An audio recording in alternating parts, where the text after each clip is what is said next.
break. to relax. Now we're. Tranquilo. You're not. Welcome dear रॉकर्ट्स। आज हम आपको दिखाने वाले हैं एक सर्वाइवल मूवी जिसका नाम है क्विकसैंड यानी कि दलदल। जंगल में ट्रैकिंग करता हुआ एक कपल दलदल में फंस जाता है। उसमें से बचने के लिए वे क्या क्या कोशिशें करते हैं और क्या दोनों जिंदा रह भी पाते हैं या नहीं, इसी बीच उनके बीच इमोशनली कैसा बदलाव आता है, इन बातों को बहुत ही थ्रिलिंग और इंटरेस्टिंग तरीके से इस मूवी में दिखाया गया है। तो एंड तक जरूर देखेगा। बाकी चैनल को सब्सक्राइब करके बेल आइकन को जरूर क्लिक कीजिए। यूट्यूब का नोटिफिकेशन ऑन रखिए। इंस्टाग्राम और फेसबुक पे आप हमें फॉलो कर सकते हैं। आप चलते हैं मूवी के अंदर। मूवी की शुरुआत में एक आदमी घने जंगल में भाग रहा होता है। वो किसी चीज को देखकर बहुत डर रहा है। तभी एक आदमी उसको पकड़ लेता है। दरअसल ये दोनों ही चोर हैं और एक साथ चोरी करते हैं। इस जंगल में अक्सर टूरिस्ट ट्रैकिंग करने आते हैं और इन दोनों का काम है उन्हें लूटना। लेकिन अब की बार ये यहाँ पर एक सीक्रेट जगह की तलाश में आए हैं जहाँ बहुत सारे सांप हैं। उन सांपों को पकड़कर उनकी खाल बेचना ही इनका मकसद होता है। लेकिन पहले वाला चोर थोड़ा डरता है क्योंकि वहाँ के लोगों का मानना है कि उस जगह पर कोई अमानुष्य शक्ति है, इसलिए वहाँ जाने से ये लोग डरते हैं। वो कहता है कि मैं उधर नहीं जाऊंगा, मुझे छोड़ दो। ये कहकर वो अपने साथी से दूर भागता है, पर उसे फील होता है कि कोई उसके पीछे आ रहा है। एक जगह वो गीली मिट्टी पे पैर रखता है और देखता है कि वहाँ किसी का कंकाल पड़ा हुआ है। वो डर के मारे चिल्लाता है और यहाँ मूवी का टाइटल क्विकसैंड डाल के होती है मूवी शुरू। कट करके कार को दिखाते हैं जिसमें मूवी का हीरो जोश, हीरोइन सोफिया एक ट्रिप के लिए कोलंबिया जा रहे होते हैं। दोनों ने डाइवोर्स करने का फैसला किया है क्योंकि दोनों अपनी मैरिड लाइफ से तंग आ चुके हैं। लेकिन अलग होने से पहले दोनों आखिरी बार ये ट्रिप करना चाहते हैं। जोश बहुत ही खुश होता है और प्लान करता है कि वे कौन कौन सी जगह जाएंगे, कहाँ कहाँ मस्ती करेंगे वगैरह वगैरह। पर सोफिया सफर में भी काम करने लगती है। होटल में उन्हें जोश का बेस्ट फ्रेंड मार्को मिलता है जिसने इस ट्रिप को अरेंज किया होता है। वो इनका अच्छे से स्वागत करता है, फिर डिनर पे मिलने का वादा करके किसी काम से चला जाता है। ये दोनों रिसेप्शन में भी बहस करने लगते हैं। सोफिया 2 अलग रूम्स मांगती है लेकिन वहाँ सिर्फ एक ही कमरा बचा होता है जो इन दोनों के लिए मार्को ने बुक किया है। सोफिया 2 बेड मांगती है पर वो भी अवेलेबल नहीं होता। दोनों की लव मैरिज हुई थी, बच्चे भी हो गए, लेकिन शादी के इतने साल बाद भी इनका यही हाल है कि दोनों एक छत के नीचे रहना ही नहीं चाहते। इसमें वैसे जॉश की भी गलती है क्योंकि उसका किसी के साथ अफेयर चल रहा था और वो बहुत शराब भी पीता है, लेकिन अभी वो सुधर गया है। फिर भी सोफिया उसके साथ रहना नहीं चाहती, इसलिए बात बात पर वो जॉश पर बरस पड़ती है। डिनर पर सोफिया सिर्फ काम की बातें ही करती है, लेकिन जॉश इस जगह ट्रैकिंग स्पॉट के बारे में मार्को से पूछता है। मार्को कहता है कि यार तुम अभी भी नहीं बदले, तुम्हारा वो पुराना ट्रैकिंग बैग कहाँ है? वो फट गया था फिर भी तुम उस पर टेप चिपका कर यूज करते थे।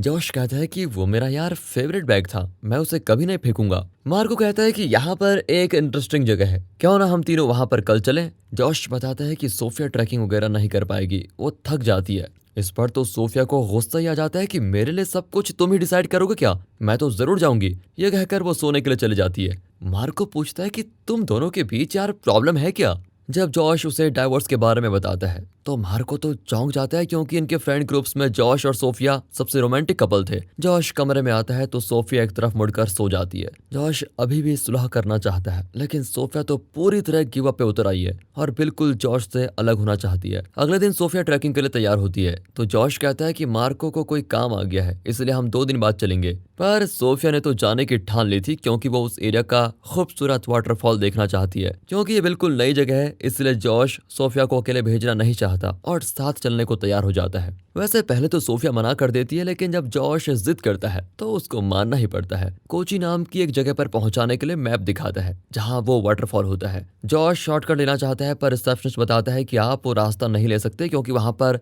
लास एरेना है। दरअसल यहाँ के लोग मानते हैं कि लास एरेना में एक अमानुष्य शक्ति है और वहां जाकर कई लोग मर चुके हैं। वहां हर तरफ दलदल रहता है और बहुत सारे सांप भी होते हैं, इसलिए आप वहां पर मत जाइए, आप ये लंबा रास्ता ही लीजिएगा। रिसेप्शनिस्ट का एडवाइस लेकर दोनों लंबा रास्ता पकड़ने को तैयार हो जाते हैं और तब वहां उस दूसरे चोर को दिखाते हैं जो शुरुआत में अपने साथी के साथ जंगल में था। दरअसल इस होटल में आने वाले कुछ गेस्ट्स जंगल में ट्रैकिंग करने जाते हैं। ये चोर उन्हें फॉलो करके उन्हें लूट देता है। वो जोश और सोफिया को फॉलो करता है। रास्ते में कई खूबसूरत नज़ारे को देखते हुए ये दोनों चलते रहते हैं लेकिन दोनों एकदम गुमसुम बैठे हैं। एक जगह पे गाड़ी रोकते हैं और यहाँ से उन्हें ट्रैकिंग करके कोची पहुंचना होता है। जॉश सोफिया से बात करने की बहुत कोशिश करता है पर वो तो चूं तक नहीं करती। कुछ दूर पर सोफिया थक कर बैठ जाती है। तभी अचानक बादल गरजने लगते हैं और लगता है तेज बारिश होने वाली है। जॉश वापस लौटना चाहता है लेकिन सोफिया जिद पकड़ लेती है कि इतनी दूर आकर मैं वाटरफॉल देखे बगैर नहीं जाऊंगी। अब जॉश उसे समझाता है कि अगर बारिश के बीच हम इस जंगल में फंस गए तो हमारा क्या होगा। थोड़ी बहस करने के बाद दोनों लौटकर कार के पास पहुंचते हैं तो वो चोर कार का गिलास तोड़ने की कोशिश कर रहा होता है। जॉश उसे आवाज देने वाला होता है कि सोफिया उसे चुप करा देती है। वो कहती है कि वो थोड़ी देर ट्राई करके चला जाएगा, फिर हम कार के पास जाएंगे, तुम उसके पास मत जाओ, उसके पास कोई वेपन भी हो सकता है। लेकिन जॉश कहता है कि अगर वो कार लेके चला गया तो हम तो यहीं फंस जाएंगे। ये कहकर वो अकेला ही चोर के पीछे जाकर आवाज देता है कि तुम्हें क्या चाहिए। वो घूमकर जॉश पर गन तान देता है और पूछता है कि तुम्हारे साथ जो औरत थी वो कहाँ है। सोफिया को बचाने के लिए जॉश कहता है कि वो तो पहले ही निकल गई, पर वो नहीं मानता और शूट करने की धमकी देता है। इस पर सोफिया बाहर आ जाती है। वो जॉश का बैग मांगता है और सोफिया बैग उसके पास फेंक देती है। फिर वो बैग उठाने के लिए झुकता है तो जॉश एक लकड़ी उठाकर उसे जोर से मारता है और वो गिर जाता है। ये दोनों भागते हैं पर चोर उठकर हर तरफ शूट करते हुए इन्हें चेज करने लगता है। बारिश भी शुरू हो जाती है। सोफिया जॉश को डांटती है कि मैंने उसके पास जाने से मना किया था ना, पर मेरी बात सुनते कब हो तुम। इतने में गोलियों की आवाज नजदीक आ जाती है। वे साइन बोर्ड की तरफ देखते हैं तो जॉश कहता है तुम लॉस सिरना की तरफ जाओ, यहाँ के लोग लॉस सिरना जाने से बहुत डरते हैं, इसलिए वो चोर उस तरफ आएगा नहीं। मैं उसको यहाँ से डाइवर्ट करके फिर तुम्हारे पास आ जाऊंगा। सोफिया लॉस सिरना की ओर तेज भागती है लेकिन बीच में एक मोटी टहनी से टकराकर गिर जाती है और जब उसकी आंख खुलती है तो वो कंफ्यूज होती है कि वो किस तरफ से आई थी। वो यहाँ वहाँ देखती हुई आगे बढ़ती है और अचानक एक दलदल में गिर जाती है। बहुत देर तक वो मदद के लिए चिल्लाती है लेकिन थोड़ी देर में जॉश भी वहाँ पर पहुंच जाता है और उसे अपना हाथ देता है। लेकिन सोफिया का एक हाथ पूरी तरह दलदल के अंदर फंस चुका होता है। वो हाथ उठाने की बहुत कोशिश करती है और अपने शरीर को भी हिलाने की, लेकिन कुछ नहीं होता। जॉश चिल्लाता है कि ये दलदल है, शरीर को हिलाओगी तो और अंदर चली जाओगी। लेकिन सोफिया डर के मारे इधर उधर हिलने लगती है जिसकी वजह से वो अंदर ही चली जाती है। जॉश एक सेकंड के लिए नहीं सोचता और झट से दलदल में कूद जाता है। फिर अपने शरीर को बिना हिलाए वो धीरे से अपना हाथ अंदर डालकर सोफिया को बाहर खींचता है। वो बाहर आकर रोने लगती है कि तुम अंदर क्यों कूदे। जॉश उसे शांत करता है और समझाता है कि ये बहुत ही घना दलदल है, इसलिए अगर हम हिलेंगे नहीं तो अंदर नहीं डूबेंगे, इसलिए थोड़ी देर के लिए प्लीज चुप हो जाओ और स्टैचू की तरह खड़ी रहो। तब जाकर सोफिया शांत होती है और जॉश की आंखों में आंखें डालकर देखने लगती है और यहीं से असली थ्रिल होता है शुरू। वहाँ मार्को होटल में चेक करता है तो पता चलता है कि जॉश और सोफिया ट्रैकिंग के लिए जा चुके हैं। उसे नहीं पता होता कि दोनों दलदल में फंसे हुए हैं। वो होटल के रिसेप्शन में दोनों का इंतजार करता है। यहाँ सोफिया परेशान होती है कि हम कब तक ऐसे ठहर पाएंगे। जॉश कहता है कि हर दलदल अलग डेंसिटी का होता है। जंगल के बीच वाले दलदल ज्यादा डेंस होते हैं क्योंकि इसमें सूखे पौधे पत्ते वगैरह मिले होते हैं, जिसकी वजह से वो हमारे वजन से ढीले नहीं पड़ेंगे। इसलिए फिलहाल हम दोनों अंदर नहीं डूबेंगे, तुम चिंता मत करो, लेकिन ज्यादा देर इस तरह मैनेज नहीं कर सकते। तभी वे देखते हैं कि दलदल के ऊपर एक अंडा पड़ा हुआ है लेकिन वो डूब नहीं रहा। अब सोफिया वेट डिस्ट्रीब्यूशन के बारे में जो कुछ जानती है उसके आधार पर अपने बोर्ड्स उतारने की कोशिश करती है ताकि उसका वेट कम हो जाए, लेकिन उसका हाथ किसी और चीज पर लगता है और वो घबरा जाती है। अब दोनों मिलकर उस चीज को बाहर खींचते हैं और उसको देखकर दोनों चीखते हैं। ये उस पहले वाले चोर की लाश है। उसका चेहरा देखकर सोफिया बताती है कि ये दलदल में डूबकर नहीं मरा बल्कि दलदल में फंस गया था और भूख और प्यास की वजह से मरा है। उसके बाद इसकी लाश डूब गई। यहाँ पे पता चलता है कि ये दोनों ही डॉक्टर्स हैं। सोफिया हिम्मत हार जाती है क्योंकि उसे लगता है कि कोई हमें बचाने नहीं आएगा और उसे लगता है कि इस आदमी की तरह हम दोनों भी भूखे प्यासे यहाँ मर जाएंगे क्योंकि अमानुष्य शक्ति की वजह से यहाँ पर कोई आएगा भी नहीं। लेकिन जॉश उसे दिलासा देता है कि ये आदमी अकेला था इसलिए मर गया, पर हम तो दो हैं इसलिए कोई ना कोई उपाय तो निकाल ही लेंगे। ये कहकर वो लाश को अंदर धकेलता है और लाश की पीठ पर एक बैग भी होता है जिसको वो निकालता है। सोफिया भी लाश के हाथ से एक गन निकालती है। वे बैग खोलते हैं तो अंदर छोटे छोटे बॉक्सेस होते हैं और एक बाइबल होती है। उन सबको साइड में रखकर जॉश एक चाकू निकालता है। अब वे सोचते हैं कि इन चीजों से वे कर क्या सकते हैं, बाहर कैसे निकलेंगे। जॉश के पीछे कुछ दूर पर एक बड़ा पत्थर होता है। इस बैग को छोटे छोटे स्ट्रिप्स की तरह काटकर वे एक रस्सी बनाने की सोचते हैं। रस्सी में गांठ बांधकर वे उस पत्थर पर फंसा देंगे और उसे पकड़कर बाहर आने की कोशिश करेंगे। दोनों इस प्लान को अंजाम देने में लग जाते हैं। तभी हमें दिखाया जाता है कि दलदल के पास बड़ी बड़ी जंगली चींटियां बहुत सारी हैं। ये तो और भी डरावनी बात हुई। यहाँ मार्को रिसेप्शन में वेट कर रहा होता है। तभी वो उस चोर को देखता है जिसने जॉश का बैग पहना हुआ है। मार्को को शक होता है और वो पूछता है कि ये बैग तुम्हारे पास कैसे आया। वो बचकर भागने लगता है पर मार्को उसको पकड़कर पीटता है कि सच सच बताओ क्या हुआ। कुछ देर में पुलिस आकर दोनों को अरेस्ट कर लेती है। यहाँ जॉश और सोफिया बैग को काटकर उसके स्ट्रिप से रस्सी तैयार कर लेते हैं। उसके एंड में एक लूप बनाकर सोफिया बार बार उस पत्थर की ओर फेंकती है पर वो 2-3 फुट कम पड़ता है। सोफिया कहती है कि हम इस रस्सी के स्ट्रिप्स को फिर कट करके इसको बड़ा कर सकते हैं पर जॉश कहता है कि इसे और काटने से रस्सी पतली हो जाएगी और तुम्हारा वेट खींच नहीं पाएगी। वो अपना जैकेट कट करने की बात करता है तो सोफिया कहती है कि मैं भी अपनी जैकेट कट करूंगी, लेकिन दोनों जानते हैं कि बिना जैकेट के दोनों ठंड के मारे जल्दी मर जाएंगे। जॉश कहता है कि अगर कल तक हम होटल नहीं पहुंचते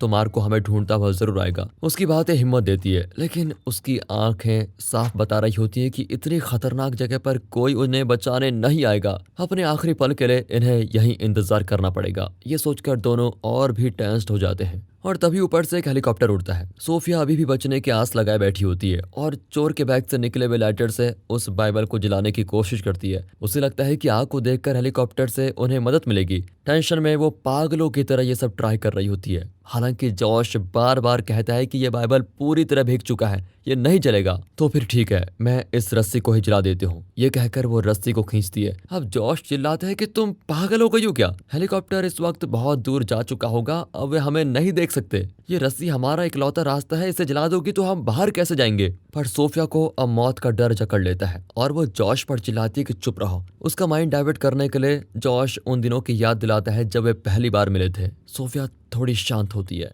तभी अचानक वो दर्द से चिल्लाती है और देखते हैं कि उसकी पीठ पर वो खतरनाक जंगली चींटियां चढ़ गई हैं। उसके काटने से सोफिया को बहुत दर्द होता है और वो बेचारी हाथ से उन्हें हटा भी नहीं पाती। तब जॉश अपने पैंट पॉकेट से शराब की बोतल निकालता है और कहता है कि इसे पीठ पर डालो, चींटियां चली जाएंगी। सोफिया वैसा ही करती है और कुछ ही देर में उसे राहत मिल जाती है। यहाँ पर फिर एक इमोशनल बहस शुरू हो जाती है। सोफिया कहती है कि अगर तुम सुधर गए होते तो हमारी इस आखिरी ट्रिप पर तुम शराब की बोतल क्यों लेकर आए? तुमने तो कहा था कि तुमने शराब छोड़ दी है। दरअसल यहाँ आने से पहले सोफिया ने जॉश को कुछ स्नैक्स लाने को कहा था लेकिन वो लाना भूल गया। सोफिया कहती है कि तुम स्नैक्स लाना तो भूल गए पर शराब लाना नहीं भूले। जॉश रो पड़ता है कि मैं कोशिश कर रहा हूँ पर शराब छोड़ नहीं पा रहा हूँ, प्लीज मुझे समझो। तभी उन्हें ख्याल आता है कि वे चोर की गन चलाते तो शायद हेलीकॉप्टर इनकी मदद के लिए आ सकता था, पर अब क्या फायदा। पर उस गन के स्ट्रैप को वे रस्सी से जोड़कर उसे बड़ा कर देते हैं। ये सोचकर सोफिया स्ट्रैप निकाल रही होती है कि अगला खतरा आ जाता है। जॉश के ठीक पीछे एक बड़ा सांप